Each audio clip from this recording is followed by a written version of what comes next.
Well, I've taken you to Canada, to Guantanamo Bay, but this time it really looks like I pulled the short straw because I'm here in the Motor City. Welcome to Detroit.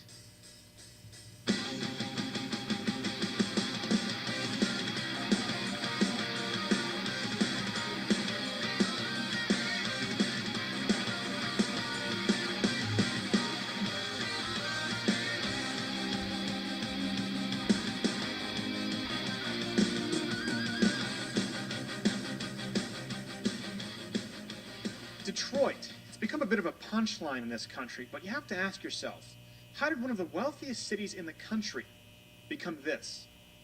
Detroit used to be the city with the highest median household income of anywhere in the country, and now it ranks 66th out of 68. It also has some of the highest crime rates, unemployment rate, and the lowest graduation rates of anywhere in the USA. In a nutshell, Detroit sucks. But why? Oh, that's fine. I forgot. Well, to start, it's no secret that Detroit is run entirely by leftists. Every single mayor of Detroit since 1961 has been a liberal. It is the city of entitlement programs. Leftists always tout their policies as a way to help the poor and give our fellow man a leg up. Well, how's that working out for them? And how did it get this way? It all started with Mayor Jerome Kavanaugh, elected in 1961. He expanded the role of government in Detroit to an unprecedented level, particularly under President Lyndon Johnson's presidency with the Model Cities program. What's that? You've never heard of the Model Cities program? Well, I'll show you. Now, the Model Cities program is considered by many to be the first great step in central urban planning. What happened was they pumped $400 million into a 9-mile square radius of Detroit, the area that you see here, in order to make it an exemplary city for the rest of the USA to follow. And of course, that sort of set a trend in motion where Detroit ended up getting hundreds of dollars in every single federal bailout, loan, or grant that you can possibly imagine. Really, Detroit is the poster boy for leftist policies at work. Now, clearly, they didn't succeed in creating a model city, but the government did succeed in creating an entirely state-dependent city, which many people think was their goal in the first place. And that allowed the government to tell people in this city what they could build, where they could build it, which businesses would stay open, which businesses would close. And of course, in exchange for that stringent government control, they promised them things like education, training, healthcare, more entitlement programs. It smells fun. Speaking of education, how do Detroit schools stack up? There certainly isn't any lack of funding here in Detroit, as students of Detroit receive on average $11,100 per student. Compare that to the national average of $9,600, yet Detroit students enjoy a graduation rate of actually 25%. And a sad fact of the matter is that a student of Detroit has a higher chance of ending up in prison than graduating high school. And you have to ask yourself, well, how have the oh-so-powerful teachers' unions of Detroit failed the students? The truth is they have been refusing to bend on policies for years that would benefit the students, including merit-based pay, increased teacher-to-student ratios, giving incentives to better teachers, or of course the school choice program that we've spoken about here at PJTV and has been a tremendous success wherever it's been implemented across the country. Could it be that the teachers' unions aren't really designed to help the students, but the unions? Of course, public education isn't the only place in Detroit where unions get to flex their power. Also, plants and factories like these are what made the big three American auto companies, Detroit, the envy of the rest of the industrialized world for so long. After World War II, cars were being produced rapidly, people were buying, and Detroit was prosperous, which makes you wonder what happened. It's no secret that American auto companies have required federal bailout after bailout, and liberal politicians will tell you that that is because of poor management and not enough fuel-efficient cars. They'll say that when the gas prices rose, the economy crashed, and people wanted smaller, more fuel-efficient cars. Mismanagement, that may be, that very well may be true, but not enough green cars? GM alone offered more gas-efficient cars than Honda or Toyota. As a matter of fact, they had more in their lineup than any car company on the market. Americans still didn't buy those cars, however, as the #1 selling car in the country is still the F-150. Actually, out of the top 10 selling cars in the U.S., 4 of them were trucks or SUVs, with only 2 officially being categorized as compacts. Now, I know what you're thinking, but Steven, those are just good gas cars. What about the hybrids? Good question. American automakers have more of those, too.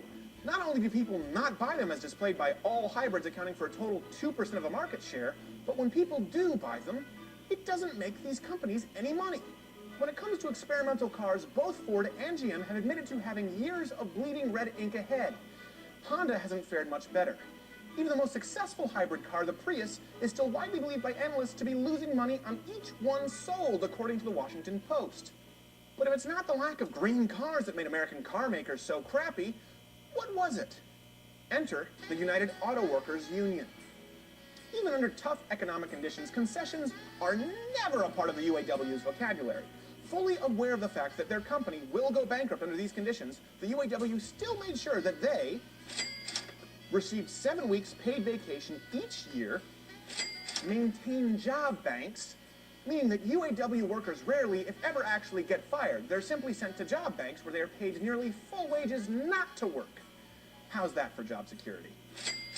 Get their $74 an hour wage in both salary and benefits. Compare that to the $42 an hour for a comparable Japanese company auto worker, or even $26 in the private sector. The cost, of course, includes some of the most luxurious healthcare coverage offered on the planet, covering not only hospital, surgical, and drug coverage, but extravagances such as hearing aids and LASIK eye surgery. So with every car you buy, you're paying an additional $1,200 in employee benefits that you wouldn't be paying with the competition. American made. All this adds up to the average UAW worker earning $130,000 a year in wages and benefits, and GM alone has had to pay over $100 billion in retiree healthcare costs in the last 15 years alone.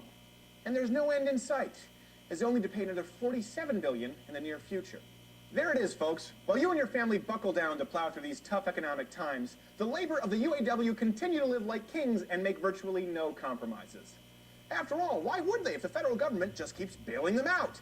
And why wouldn't the federal government keep bailing them out when it's the unions who elect them?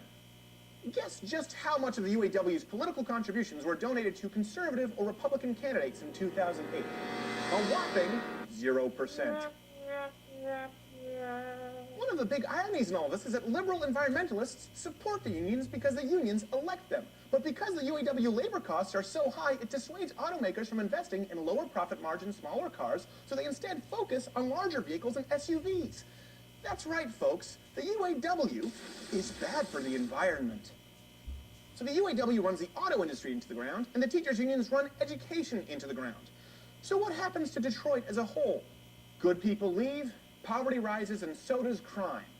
Unemployment is at 28% in Detroit right now, and the murder rate is over 5 times that of the national average. Actually, 7 out of 10 murders go completely unsolved. So if you want to kill someone, head on down to Detroit. Not only that, but the average price of a home in Detroit is now around $5,700. Sound hard to believe? Not when you see what many of them look like. So you can see here you got Christmas decorations. You got blue.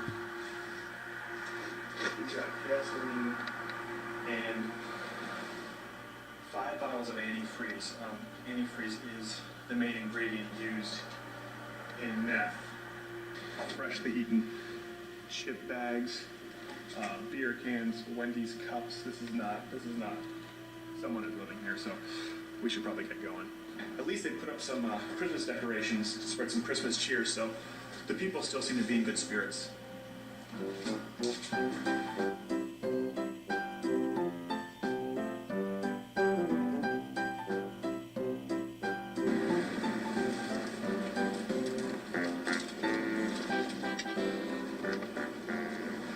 Got a lighter here.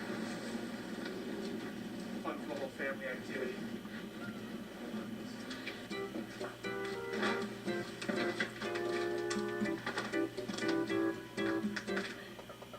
Bit of a fixer-upper, but, cozy.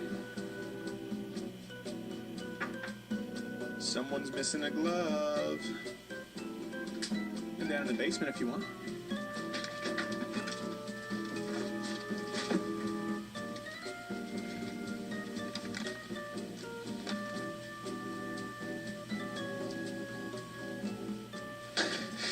We have a nice 2-story in the Detroit area. Cozy. Rustic. Oh, look at this. Come on. Come here. I don't want wonder if anything untoward is going on here. You ever see the movie Four Brothers with Mark Wahlberg? After Andre 5000, they get shot up in the house. This looks like that post-shooting. Look at this right here.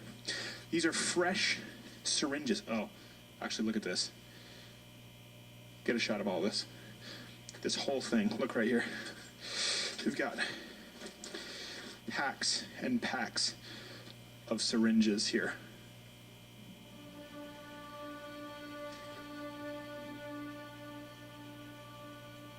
Now, as you can see, that actually, this area of land would have been an extra probably 20 homes in Detroit, and they've either burned down or just been destroyed. And these huge barren sections of land, they're all over the place in Detroit, so what's actually started popping up are things called urban farms, where people actually build miniature farms right here in the city to grow food for themselves. And you know, like I said, I mean, it's so desolate. There have actually been bear sightings in the city of Detroit, too. Just another problem that they don't need here in Detroit. You got the wild dogs, now you got the bears. Maybe you'll see a wild dog and bear fight, and we'll get this on Discovery. That's what I'm hoping for. That's my next career shift. Now you might be wondering why I've shown you this. Why is it necessary for you to see a once great city brought to its knees by government bureaucracies and powerful unions? And to you I would ask to look at the current administration, look at this administration's promises to the American people, and compare them to the promises of corrupt Detroit politicians over the last 50 years. They're nearly identical. Detroit has been the perfect laboratory for leftist policies at work for nearly half a century. It's the perfect vision of the left utopia that this administration sees. And when you continue to remove free market principles that have made this country great, and you continue to create a state-dependent society, this is very well what America could look like in a very short amount of time. And I think that's important.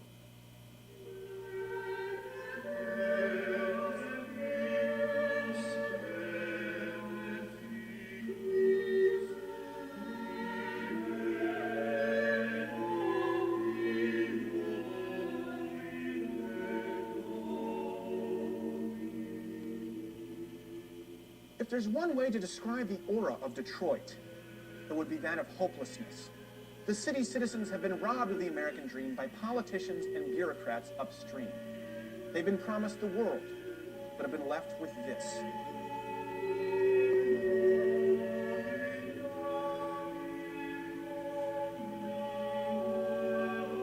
So I ask you, is this the America you want?